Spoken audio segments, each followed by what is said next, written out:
Go for it. Friggin' what up, dude? Strider Wilson, I'm the host of this podcast that's mine, going to be called History is Dank. History is Dank with Strider Wilson. Dankness from the heart. Friggin' what up, dude? Welcome back to another ep of History is Dank. Dude, I'm your host, Strider Wilson.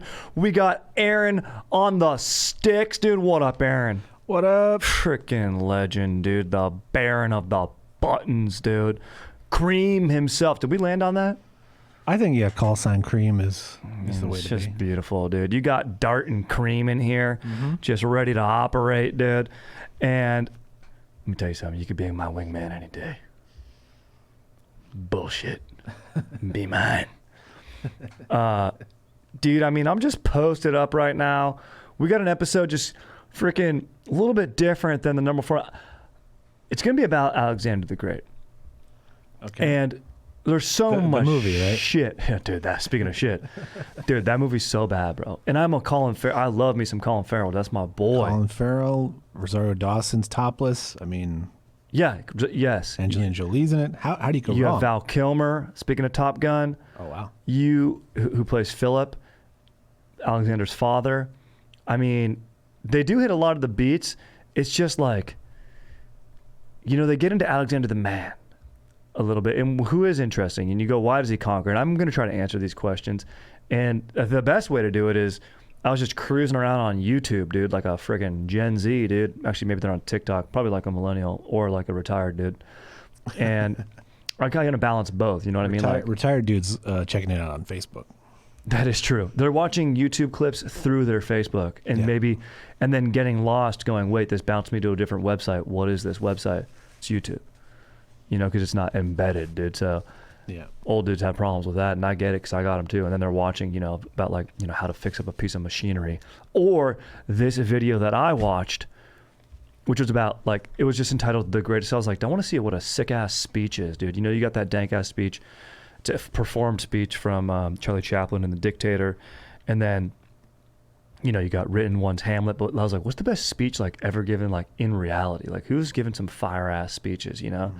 You got Churchill, we'll fight them in the land, on the seas, and on the streets. It's a good-ass speech, dude. You've got fire one from the president. You got the one that killed the president, James Harrison or whatever. He was old and he wanted to prove he could go long. William Henry Harrison. Yeah, William Henry Harrison, dude. And the dude just goes down, bro. We just had it in baseball, the Lou Gehrig Day. That was Lou Gehrig Day. Speech. That's a great speech. Oh, you're born to be hockey players. The miracle speech delivered by Kurt Russell, but also that was his, Yeah, the real thing. the real deal. Herb something. Yeah, Herb. That's great. Herb, great old dude name. Dudes like Herb, they're the guys on Facebook looking up YouTube videos of how to fix machinery. And watching, meeting up with I like to joke around that I've got anytime I say something a little out of line, my fiance, she likes to keep me in the know. And I'll be like, oh, that's just something I heard in my men's club that we meet on Wednesday nights. Speaking of my fiance, we were scrolling through photos of the dog. And I was like, oh, because she just went down to San Diego, and which was fun. She took a little, she went on a little girls' night, had some fun out, dude, got some margs, And then I was just home. As long as she didn't bring home what my wife brought home. Oh, yeah. COVID. I was about to say, what'd she bring home, dude? A little something else, dude. Some other sort of virus, dude. I wished, but yeah, not that. The vid, baby. Look out, baby. It's still out there. It's active, dude. But, dude, she was, alcohol kills things, and she was housing a few freaking margs, dude. So, kills germs at least. And dreams and ambition. But, dude, freaking, I was like, oh, I'll send her cute photos. Look at these other cute photos of Sony that I didn't take, and I was scrolling through. And then she sees on my phone, large-breasted Texan woman holding a high-caliber rifle. And she's like, what? What is that? Just starting to, what? And the thing was, she was, more alarmed about just the weaponry. I was like, oh, this is just something that, I send my friends to joke around that, because they're patriots. We got in my fantasy league, we got the lib boys and the conservative boys. And so when the conservative boys get the vid, speaking of it, I go, guys, if you get brain fog, just look at this and recalibrate. And it's just a big-breasted Texas woman holding a high-caliber assault rifle. And then, but the best part is my dank-ass fiance wasn't even mad that it was just woman. She's like, is that just like, it's like, is that a bump stock that I see covering her bush? It's like, is that, she's spreading her beehole with high-capacity rounds? It's like, this is problematic. I was like, you know what, you're right. Yeah. Fuck, dude. I was like, technically, this isn't a big-breasted Texas, it's just a teacher in Washington State, dude. It's a second-grade teacher. Anyway, dude. Other than that, dude, just freaking... I went to Chipotle 4 times this week, bro. Oh, how are you still I'm still alive. Dude, I've got a Chipotle cup right now. But I'm also going to read this speech, and it's a hefty speech, so I need some liquid next to me. But, bro, I feel great. Dude, I've had a hard, fast rule for 10 years, dude. Maybe more. Dude, Alexander the Great, speaking of which, we're going to, transition to this. He did everything he did in 12 years. He died at the age of 32. Oh, wow. Actually, he died when this episode is going to kind of come out, like June 11th or 12th in like 330. I put it down here. It's BC. He died in 324 BC. Sometimes 323 BC, they say. Oh no, his lover dies in 324 BC. Never mind. And then Alexander goes down in 323 BC. Spoiler alert, we'll get into that in a little bit. But yeah, dude, I mean, look, Alexander the Great may have conquered, half the globe as they saw it back then. The entire world, really, according to the Greek maps, which were a little erroneous, something we'll also get into. But do you think Alexander the Great could survive going to Chipotle 4 days in a row? I don't think so. Did you go to the same Chipotle? Different Chipotles. Okay. I like that. I like that. Different Chipotles. You're doing this in the name of science then. Mm-hmm. I'm mixing it up. And here's the thing, dude. They've got the new flavored chicken, which is dank. And like I said, I had a hard, fast rule, probably for a decade, maybe 12 years. In Alexander the Great's Conquest. No meat. I don't get the meat at Chipotle because that destroys you. But I've had this flavored chicken and my tum-tum's been okay. I need to stop going, though. What am I doing, dude? Yeah, I'm an adult male, dude. I can't go to a place, get a burrito, even if you eat it immediately, it's cold. You're so right. Why is it always so fucking cold? I don't know. It's really I'm getting the taco. I'm getting tacos, so it's not as bad. It's like not quite as noticeable. But you're right. And you always have, you know what you always have? You always have a teenager or someone, maybe first or second job working there. They just don't have it figured out. Yeah. You know what I mean? Like the ratio of the salt. If you ask for the hot salsa, the ladle thing is gigantic. It's literally, your entire thing is now just covered in this red salt. You have to tell them a little bit every time. Mm-hmm. And you got to step up and go, no, too much. So you got to really, look, I'm not some guy. I've been there 4 times this week, so. In any case, I would eat I would eat a fast food 4 times a week. Mm-hmm. I would. Mm-hmm. I would definitely mix it up the locations because I know they'd remember me. That is true. You gotta get out of there. They'll look at you and be like, "What's wrong? What's this guy going through? Who just broke his heart?" Even though they're like, now he's gonna break his butt. I tip and everything, and they'd love me for that, but they'd still be like, "What is wrong?" Totally. 100%. But I'd also pay in cash because I don't need my wife seeing that. I always pay in cash. Absolutely. Also, living in LA, though, you might be safe, Aaron, because it's all actors and stuff. So they'd probably act, not shocked, or they'd be able to hide their true thoughts, which would be okay. But you're saying the fact that you know that they know is enough to make you mix up locations. I don't think actors work in fast food. In fast food, you're probably right. It's more of a fast cash, maybe. Yeah, or like a sit down, like a server. Sit down with a server. You're right. Yeah, the servers are all actors, but not. You're right. Fast food. You're right. It's a good fucking call right there, dude. She's a fire-ass call. All right, dude. We're caught up. The vid's still out there, dude. My fiance caught a picture of a woman with a high-caliber assault rifle with her breasts exposed on my phone. I mean, the thing that I'm into, look, if I'm, I love talking about whacking off. If I'm whacking off, and it's typically going to be to, westelm.com, something that I can really find, fitting in my fiance and I's dank ass apartment, of course, mid-century decor. I mean, who doesn't love that? And then if I'm not doing that, then, it's definitely, 30-year-olds in love missionary on the hub. And then if I'm not doing that, it's going to probably be a, sort of a fit, like a spin instructor fit, but period piece, like holding a serpent, or some sort of saber. A Boris Vallejo. Exactly, Aaron. Yeah. I would love to see like a Boris. Exactly right. I think that's a whole style, whole genre that we need.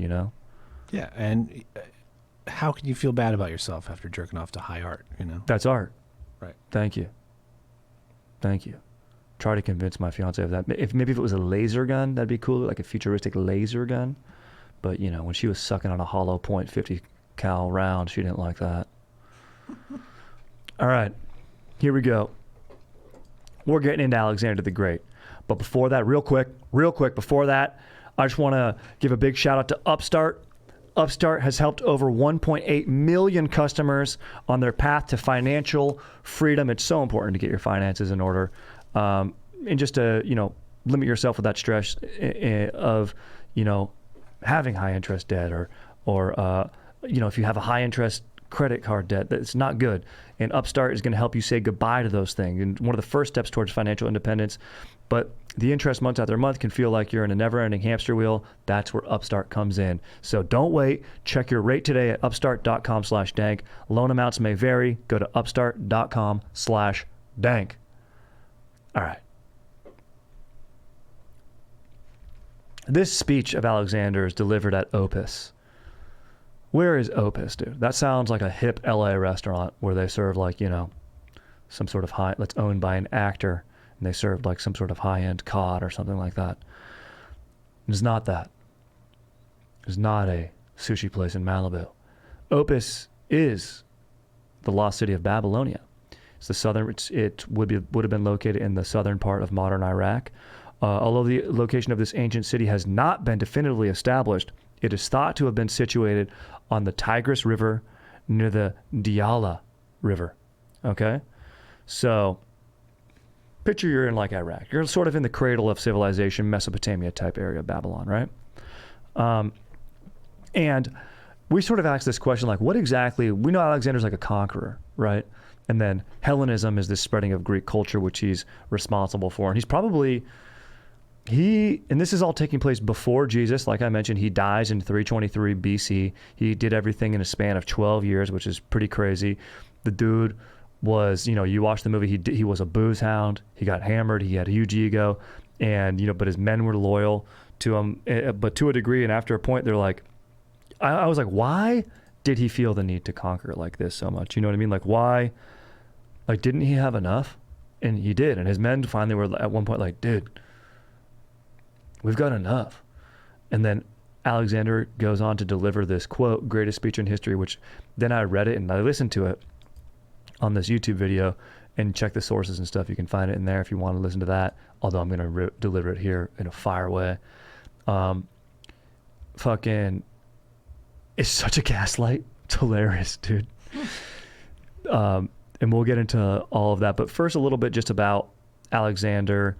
He was the king of Macedonia. Macedonia is a small Greek island. It's a miracle in and of itself that this tiny Greek, Greek has city-states, that the Macedonians were able to conquer all of Greece and basically the world, being this tiny little island. They had a solid navy, but really it was the cavalry that they were known for. Alexander's father, Philip, we'll get into what he does, but Alexander was a legit-ass fighter, dude, and he did lead by example and did fight, and he proves himself in one of his father's campaigns, and he takes out, by taking out the sacred band of Thebes. And dude, this is a fire military unit, Aaron. This is an elite unit of Theban army comprised of 150 gay male couples, totaling 300 men. So basically, and the Greeks invent the hoplite phalanx. That's like how Alexander was able to conquer the world. Like I did mention, his cavalry was amazing, but the phalanx is that's the thing that you see in the movie 300 when like Euripides wants to join like the really, you know, strange looking guy, the deformed guy, goes up to Leonidas and he's like, let me serve, like look at my spear. And he's like, amazing, good. He's like, but let me see you hold your shield. And his shoulder can't lift the shield because the phalanx works. You literally protect the guy next to you, neck to ankle, with your entire shield, and you like turtle shell and like, you know, with the technology that arrows would bounce off, it was basically impenetrable, right? And then you would make moves out of that, and you know, you would do flanks and all these, you know, things. You know, you would be instructed by your sergeant in there or whatever. But imagine that phalanx, and imagine if you love the person next to you. So you're guarding, Aaron, you'd be guarding your wife. I'd be guarding my dank ass fiance next to me. That's trust. Yeah. In this sacred band of Thebes, they were like literally the most elite unit, like more elite than the Spartans. Like they were just feared all over the Peloponnesian Peninsula. That's Greece, right? You know, these Peloponnesian Wars. And then the battle of, I mean, I'm going to probably say a lot of Greek shit wrong because hey, it's all Greek to me. At the battle of Chaeronea, this is where, you know, the Macedonians win, but Alexander led a group of men, of soldiers, and took out this sacred band of Thebes. So pretty freaking badass. Pretty freaking badass. Basically then they're like, all right, this guy's legit. He's not just, you know, his dad's kid. And then soon after that, you know, Philip is conquering basically all of Greece. Then Philip gets assassinated. And so now you go, okay, why does Alexander want to go and conquer? There's obviously something driving him from within. I don't think it's anything, a dude who's known as Alexander the Great is probably driven by a pretty massive ego or a very, very tiny dink. You think they called him combination. You think they called him the Great at the time? No. Yeah, probably not. He was just known as the King or Alexander. He would tell people to address him as like, he actually does talk shit a lot. Like there was this, I think Darius the Third or something was running from him and wrote him a letter like as an equal, and he's like, don't call yourself a king, you're not my equal, like I own, because he like left his own family behind, like his daughter and stuff, because he, you know, militaristically he's like, we gotta leave, otherwise our men are gonna get slaughtered, like we can't go back. So the guy had to leave his family. And Alexander's sort of conquering style, he wasn't like a later on a Genghis Khan who would literally just murder everyone and then put his own bros in power. Alexander for sure put his own bros in power, Macedonians, but he would assimilate the conquering people because he wanted to rule over all of this. And so this, I think it was Darius, it could have been another king, was like, wrote him a letter being like, hey, one king to another, like, can you give me my family? And, you know, you're not that much of a savage, you're a king. And Alexander's like, don't address me ever like you think we're equals, bitch. You will address me as he who owns all that was once yours, including your family. And he didn't kill the family. He you know, would set up one of his generals, like merge the bloodline, put one of his dudes in power. And then later on, and this is what we're going to get into, this sort of mutiny by his men and them begging to go home and Alexander having to deliver this speech. It's because Alexander, you know, especially with the Persians, and this is tying back into his father, he was either assassinated, there's theories, they don't know. It was either ex-male lover of his father's. It was very common in Greek culture to be bi, which is legit. And I'm just a boring, straight little white dude who likes looking at women with high caliber rifles. So, you know, I mean, that's somewhat interesting. Maybe they've got a little bit of ink. That's cool. You know, if I was in Greece, they'd be like, Sky Strider, dude, he doesn't even party that hard, dude. He doesn't even get after it with Dionysus that hard, dude. I'd be like, all right, dude, this is just my cup of tea, you know what I mean? And then they'd be like, you sack of wine. Calling someone a sack of wine is a great insult, dude. Anyway, dude, so it could have been an ex-lover of Philip's, could have been a plot by the wife. I think the movie makes it seem that way. But it also could have been an assassin from Persia, Darius I. And Alexander maybe believes that last one, and he's like, fuck it, bro.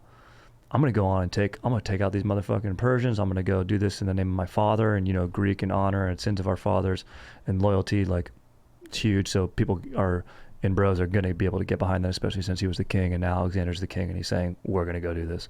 So you kind of don't have a choice. But he rips at it, and he rips at conquering, dude.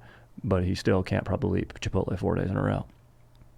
So back to his conquering style, he wanted to influence by the teaching. One of his tutors was Aristotle. Maybe you heard of him. Legit, right? His philosophy of Greek ethos. It did not require forcing Greek culture on the colonized. Alexander would take away the political autonomy of those he conquered, but not their culture or way of life. In this way, he would gain their loyalty by honoring their culture even after the conquest was complete, creating security and stability. Alexander himself even adopted Persian dress and a certain Persian customs. This is according to Abernathy, a historian.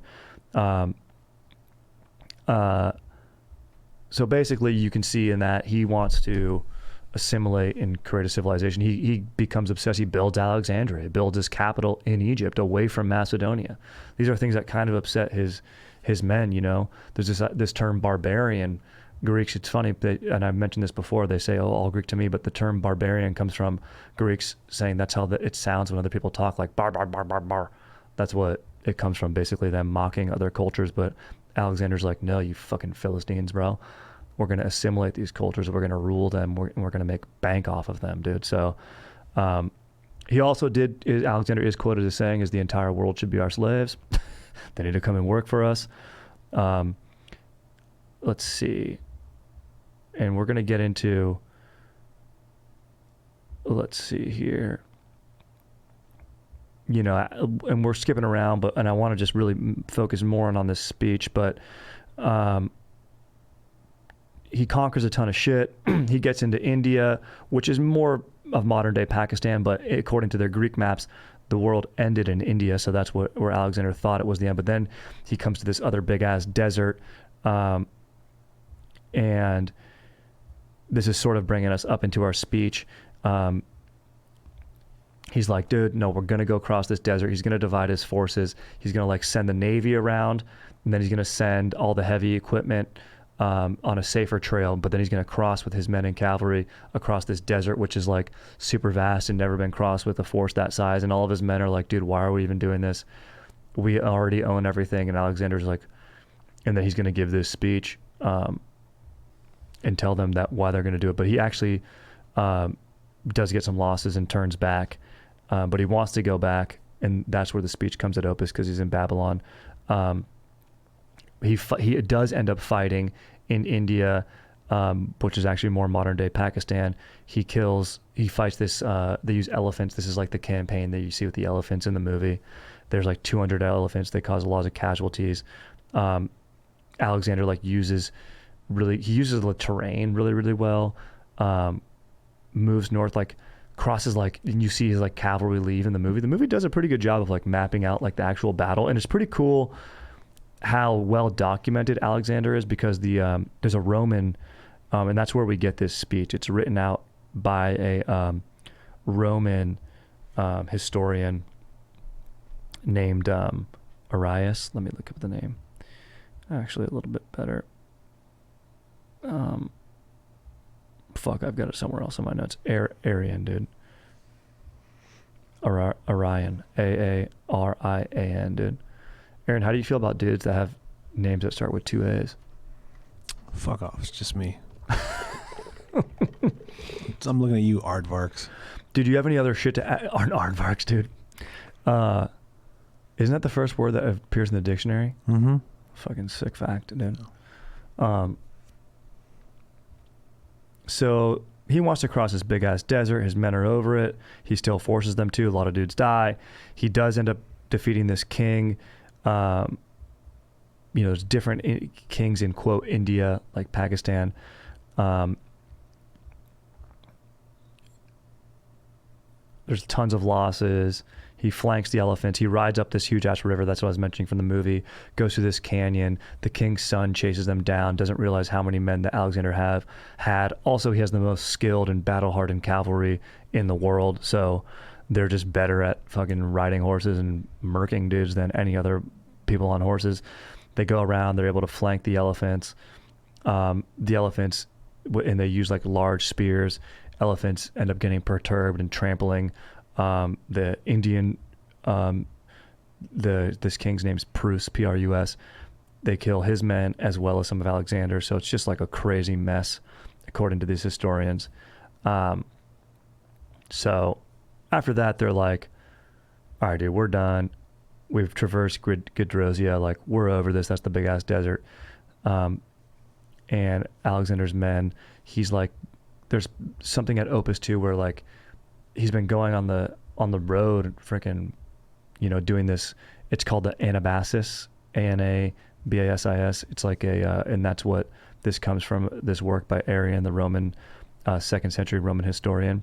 So we're reading something from, this is 323 BC when he dies. So he probably delivered this speech, I think a little bit before that, and maybe a couple years. And he fucking is getting this information like 500 years later. And he does talk to a few sources who the word was passed down from, but no one who's like a primary source because they're already dead. But this is from his Anabasis. Aarian calls an Anabasis, it's a military march, it's a military advance. So that's his conquest, really. And Alexander wants to go back and get Asia, to get all of it through India.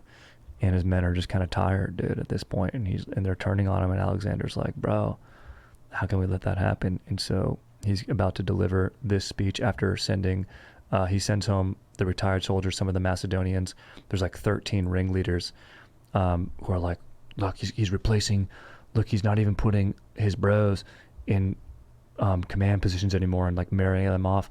He's just putting people that we conquer in charge. Like, he's not respecting the Macedonian, his own culture. Look at the dress that he's wearing. He's wearing Persian dress. Alexander's changed, dude. Do we even know this guy anymore, dude?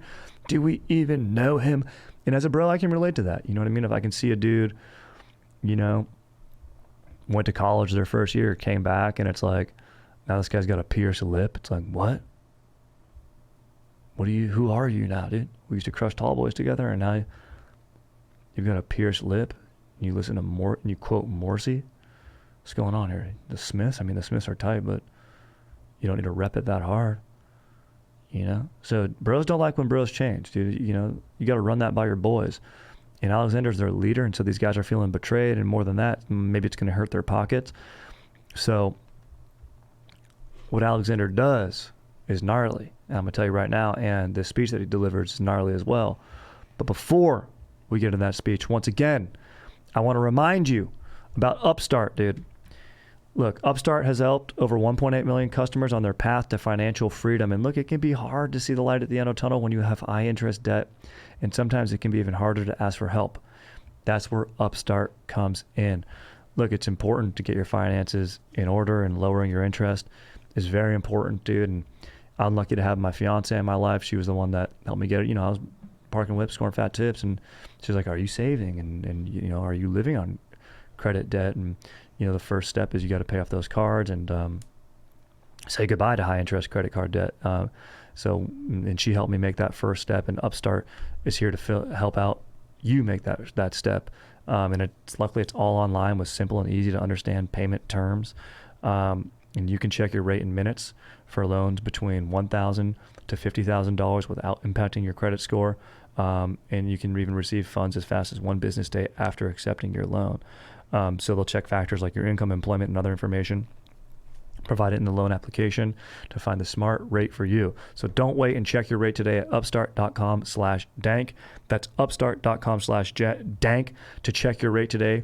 Don't forget to use my URL to let them know that I sent you, dude. So loan amounts will be determined based on your credit, income, and certain other information provided in your loan application, as I mentioned. So go to upstart.com/dank. All right, dude. Probably should have done that read in the middle of this speech because it's going to be long, so buckle up, dude. But don't worry, we'll stop. We'll get some stuff figured out. It's actually not super, super long. It's about, you know, it's almost 2 pages. Wow. Single spaced. Jeez. Yeah, dude, this guy. So no one will know what Alexander actually said that day besides him, his men, fucking God, in the gods, excuse me. This is Greece. But Arius was a great historian. He was obsessed with Alexander. He didn't dive too much into reasoning and stuff behind. He was just like more interested in like the military exploits and the tactics and all that type of stuff. But this speech is amazing because it has to do with the military. His men are not really, there was some mutinying, but they were just like, dude, we don't want to go anymore. Like, please, like, we're sort of done, bro. Like, we kind of want to go home with the older dudes that you did, you know? And also, did you do them dirty? That's whack. And so there's like 13 ringleaders, and Alexander gives this speech, and just so you know, he took those 13 dudes, executed them, and then comes out in front of all of his men, and he starts to deliver this speech. And it goes as such, you know, he's at Opis, the city, and he comes out, and he tells them, the speech which I'm about to deliver will not be for the purpose of checking your start homeward. For, so far as I'm concerned, you may depart wherever you wish. But because I wish you to know what kind of men you were originally and how you've been transformed since you came into our service, he calls it our, dude. He's very wise with his words. In the first place, as is reasonable, I shall begin my speech from my father Philip. So, like I mentioned, his conquest started with his father. He's going to begin this speech with his father.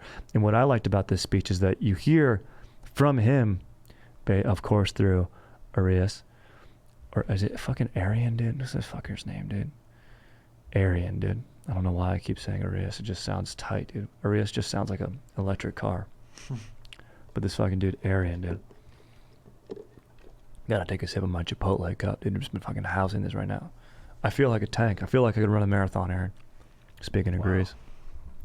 After housing Chipotle, dude. Okay. I shall begin my speech from my father Philip. For he found you vagabonds and destitute of means, most of you clad in hides, feeding a few sheep up in the mountainsides, for the protection of which you had to fight with small success against the Illyrians, who he probably emphasized as being bitches, Trebyllians, and the border of Thracians.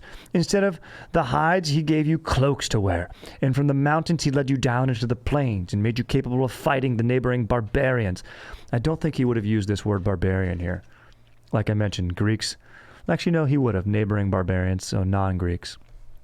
So that you were no longer compelled to preserve yourselves by trusting rather to the inaccessible strongholds than to your own valor.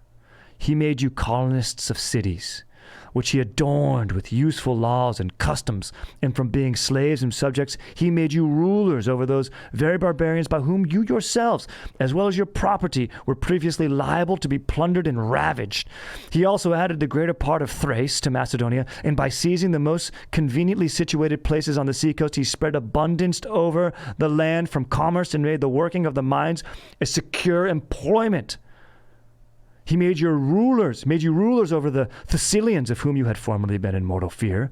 And by humbling the nations of the Phocians, he rendered the avenue into Greece broad and easy for you, instead of being narrow and difficult. The Athenians and the Thebans, who were always lying in wait to attack Macedonia, he humbled to such a degree, I also then, rendering him my personal aid in the campaign. This is what I mentioned earlier when he took out the great band of... the sacred band of Thebes. Okay, let me get back to my speech here. Yeah,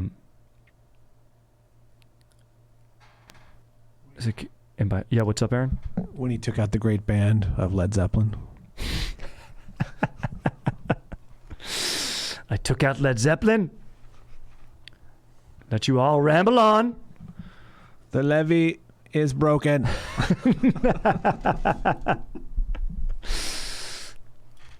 I've led you into Gollum, in Mordor, you know. I've left many black dogs behind. All of you have eaten tangerines, and you will go back home to California with an aching in your heart. For the Zeppelin heads out there, you're probably really popping bone. All right. I mean, are you intrigued by this speech, Aaron? I mean, it's just so long. It's so fucking long, dude, and we're still on his dad, dude. But, dude, this is amazing, bro, because he's telling you what he did. I didn't know any of this shit. I'm just like, yeah, he went here, he went there, went to India, all right, cool. Why? Well, we're going to hear why. I think I just have to envision Colin Farrell saying it, and then it's infinitely more interesting, I guess, because of his face. Yeah, dude, you definitely have to picture Colin Farrell saying this shit. But he's also, isn't he blonde in the movie, too? That's bizarre. Yeah. Yeah. Okay, let's skip ahead then. Let's just go. He comes to his part in the speech. These were the advantages which accrued to you from my father Philip, great indeed if looked at by themselves, but small if compared with those you have obtained from me. And then he goes, this is some classic white dude shit right here. I've heard a lot of my friends say this. For though I inherited from my father only a few gold and silver goblets, and there were not even 60 talents in the treasury, I though found myself charged with a debt of 500 talents, owing by Philip, and I was obliged myself to borrow 800 talents. In addition to these, I started from the country which could not be decently to support you, and forthwith laid open to you the passage of the Hellespont. Throughout the times the Persians held the sovereignty of the sea. So basically he's like, yeah, sure, I did inherit some money from my dad, but honestly I did a lot with it that made probably, like a lot of friends of mine, look at other Greek princes, they haven't done quite as much in comparison. Which is true, but it's also like, dude, shut up. Dude, shut the fuck up. You know? Fucking dork. Yeah, you fucking dork, dude. We get it, bro. Anyway, dude, he gets on. Alexander the dork. Dude. Are there any cool Alexes alive today? Who's a cool Alex, dude? We lost Alex Trebek. No, bro. That's Alec. No, he's Alex. No. Yeah, he's Alex. Is it Alex, really? Yeah. Fuck. All right. He does. He seems like an Alex. Here's the thing. He is an Alex. He's a legend. Yeah. But I don't know if he's cool. He's pretty cool. He does know facts. I do like that. Also, there's a great story. You've heard the story of him having. He loves he was really a lover of chocolate. Did you hear that story where he went to a party? I forget where it was. You know, I think this was maybe in the 80s. Went to a party, saw some brownies laid out, and he's like, ooh. And he's got a sweet tooth, and he houses 2 brownies, and then just fucking passed out at that house for 2 days. It was a friend of his, you know, and they're like, he just got fucking just housed on some freaking herb, dude. So chill, dude. Any other cool Alexes? Yeah, dude. I don't think so, dude. Oh, dude, Alexander von Humboldt. We've done an episode on him. He was a beast. Dude, this speech goes on for so long, bro. What a bad idea for me to try to want to read this whole thing, dude. There's no way we're reading this whole thing, dude. And I'm glad that you chimed in with honesty, dude. Well, it's also, it's not that it's just as long as just that the language is so old-timey, too. It's like, it's... Totally. You have to get past that stuff. Yeah. It's tough. Okay. Let's get to a funner part. So basically all his men are like, dude, Alexander, dude, let's just give it up, dude. Don't you have enough? And he goes on to gaslight them real hard. And he's like, but someone may say that while you endured toil and fatigue, I have acquired these things that your leader, without myself sharing the toil and fatigue. I don't even know what that sentence means, but that's what it said. But who is there of you who knows that he has endured greater toil for me than I have for him? He's basically saying, I'm doing all this for you guys. Okay. Come now. Whoever of you has wounds, let him strip and show them. And your dong, and I will show mine in turn. For I added that dong part, just had to spice it up. For there is no part of my body, even dong, he didn't say that, in front at any rate, especially my dong, remaining free from wounds. Nor is there any kind of weapon used either for close combat or for hurling at the enemy, the traces of which I do not bear on my person, especially my penis. Kidding, he didn't say that. For I have been wounded with the sword in close fight. I have been shot with arrows. I have been struck with missiles projected from engines of war. And though oftentimes I've been hit with stones and bolts of wood, for the sake of your lives, your glory, and your wealth, I am still leading you as the conquerors over all the land and sea, all rivers, mountains, and plains. I have celebrated your weddings with my own, and the children of many of you will be akin to my children. Moreover, I have liquidated all the debts of all those who have incurred them without inquiring too closely for what purpose they were contracted. So he's basically saying, dude, I fucking hook you guys up with fat loot, fat shit, go to your weddings, dude, give you wives from these lands, and he's like, dude, look at you, I'm regaling you guys with spoils of war. Yeah, I take mine, but I don't take any more than you guys do. Basically, he's like, I'm addicted to conquering, and I need you guys to come with me, dude. Do you understand, bro? Do you fucking get it, dude? Do you understand that if we don't keep conquering, I won't know what to do? I cannot relax, dude. I don't know how to relax. Also, he was a huge booze hound. Well, he was Irish. Yeah. And then he mentions, yeah, geez. Then he gets to the end, and this is where I sort of led you up to it. He's like, who marched through the desert of Gedrosia where no one ever before marched with an army? And his men were like, yeah, bro, we didn't want to do that, dude. Who in this route acquired possession of Carminia and the land of the Oretians? In addition to the other conquests, his fleet, having the meantime already sailed around the coast of the sea, which extends from India to Persia, report that when you returned to the Susa, you deserted him and went away, handing him over to the protection of conquered foreigners. Perhaps this report of yours will be both glorious to you in your eyes of men and devout, forsooth, in the eyes of the gods. Depart! So he's just basically, you guys are being freaking soft, dude. Soft, bro. He's like, you guys don't want to go back for more.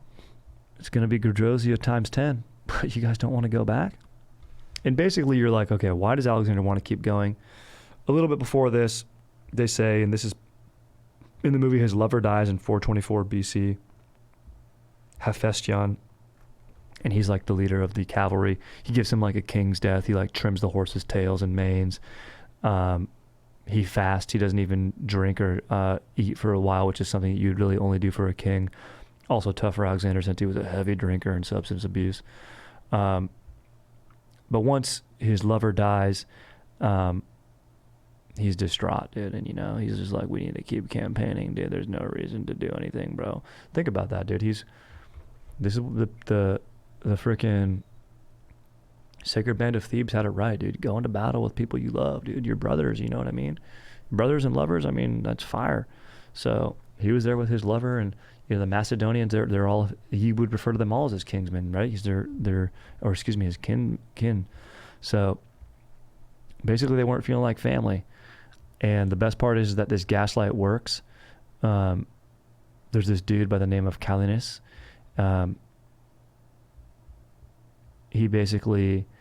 He's a man who was a little older, and he was the captain of a companion cavalry. And he goes, O king, what grieves the Macedonians is that thou hast already made some of the Persian kinsmen to thyself, and the Persians are called Alexander's kinsmen, and have the honor of saluting thee with a kiss, whereas none of the Macedonians have yet enjoyed this honor. Then Alexander interrupts this guy, and he says, but all of you without exception I consider my kinsmen, and so from this time I shall call you. When he had said this, Calinus advanced and saluted him with a kiss, and so did all of those who wished to salute him. Then they took up their weapons and returned to the camp, shouting and singing a song of thanksgiving to Apollo. This gaslight works, dude. It works, bro. And then he goes and he dies. He gets a fever.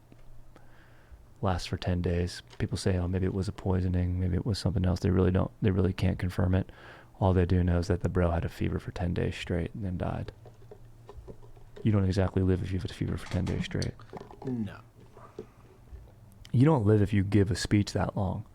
Any dude who's willing to talk for that long, dude, that's just savage. Aaron, we could barely get through it, but you guys got the gist, dude. I mean, I told you when we started out this episode, you were going to hear from the very man himself what he did for his men according to him, not for himself. But we know. Look, he conquers Egypt. When he dies, they asked Alexander who should lead. He said the strongest. And then, Alexander's empire gets split up among his generals.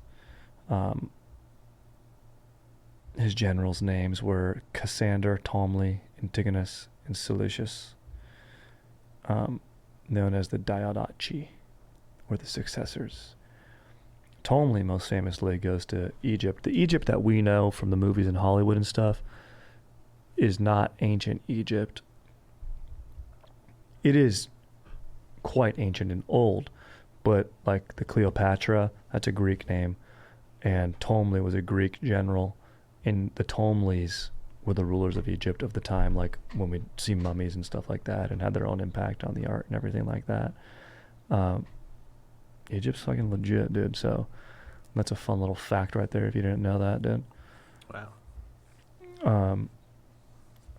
And there's like heavy alignment between Greece and Egypt. Like a lot of their gods have overlap, even from the ancient times before the spread of Hellenism. But yeah, that's really Alexander's mark, is the spread of Greek culture, and not quite forcibly. You know, he would obviously, it just spread through bloodlines and customs, but he also, you know, inherited some customs and allowed other cultures to sort of assimilate as best as possible, at least on paper. That's what we're seeing. You know, we weren't there, dude. What can we say, bro? According to freaking Aarian, dude. Freaking Arius, dude, which sounds like a sick ass all electric car that you can plug in and get, you know, to San Diego and back in one trip. Be so sick with your boys, dude. All right, dude, you want to take a few cues and bone out? But before that, dude, what else do you got on Alexander? I mean, the movie you could skip. Just watch Tigerland instead. Yeah. You know, if you're looking to get, or Fright Night. Can I tell you that? Have you seen Fright Night, Aaron? I did just see it this past Halloween. Yeah, it's sick. Nah. You didn't like it? Nah. Dude. Maybe it was because maybe it was a TV version of it, but still, like I was not into it. It hurts me, dude. Well, I also didn't buy. Was it Anton Yelchin? He's rest in peace. Yeah, R.I.P. I didn't buy that he was as young as he was playing. Like, just to look at him, I was like, nah. Yeah. He's like 24. I can see that.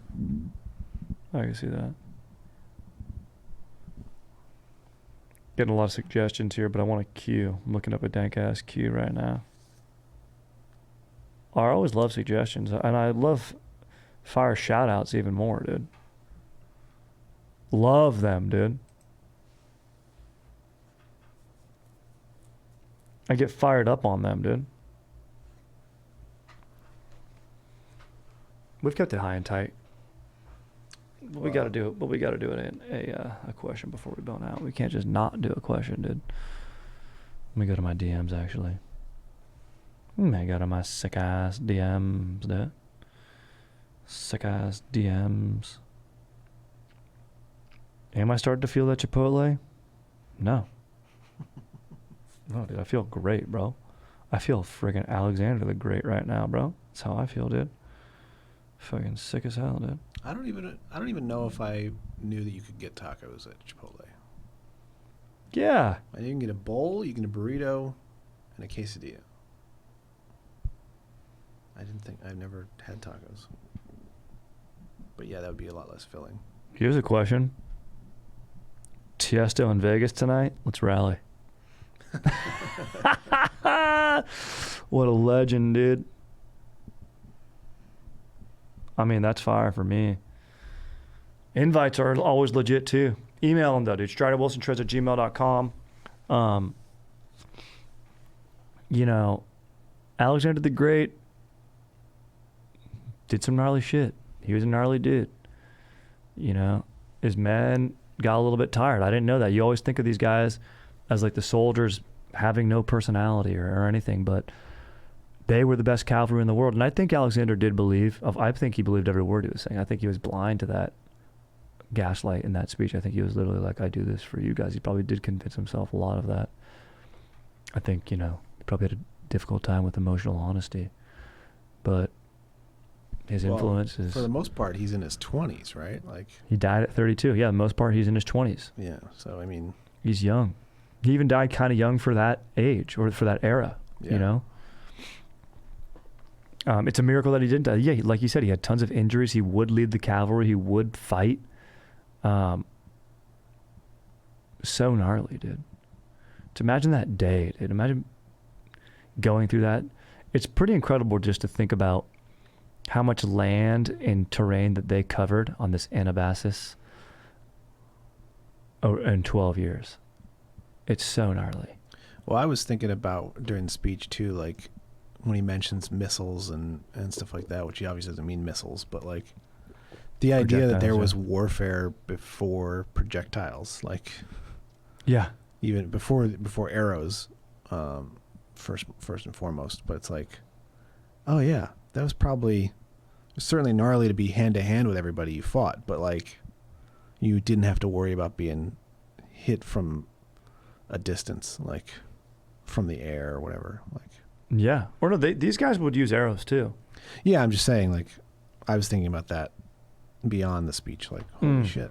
Yeah, there was a time before that invention. There was like something else that I read on like the in one of the Indian kings. Their style was known that they would have like really long bows, like as long as a man. They would describe them as, and they'd pull them like they would hold it on the ground, like use their foot, hold it on the ground and pull it way back. And they said like those could go through shields, like maybe even like the Hoplite phalanx shield. Wow. And yeah, made it really, really difficult. They also, it's really funny in the speech, there's like more details in there where the men are like, you also give the Persian guys cool shields. Like, we want the cool shields. They get to kiss you, dude. How come we don't get to kiss you, dude? We want to honor you. You don't let us honor you, dude. It's freaking messed up of you. Please. It'd be funny if that's how he died. Like, he's got some disease from kissing all these dudes. Bro, could be. I mean, you know how many kisses this guy's giving out, dude? Traveling all the time? Sitting on a horse? Yeah. I'd never make it. Me neither. There'd be no fucking chance. I mean, actually, maybe.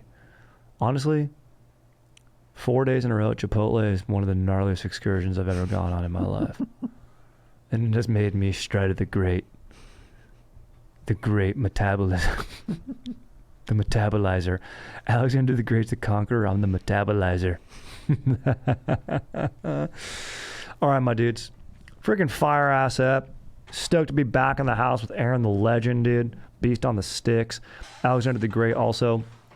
You know, I'm not good at math, but 323 BC, died on June 11th or 12th. I mean, that's right around when we are right now. So, yeah, you know, pretty gnarly. What will you do to have your name be remembered for a millennium? What will you do? Think about that. How many times will you go to Chipotle? Or are you going to be even more savage and go to Subway? All right. I mean, the max. God, what is the maximum record? You could go to Chipotle in a week. 7 days a week. 7 days a week. 3 every times meal. a day. What is that? 21 times. Holy shit. 21 times. If you did that, you would be dead. There's no living after that. You're dead. You're like in a Morgan Spurlock documentary at that point. Exactly, dude. You're in a freaking. What's that lady's name? Leni Riefenstahl? You're in a fucking propaganda film. Leni Riefenstahl. Yeah, Leni Riefenstahl. For being a superior being, dude. You're able to handle that.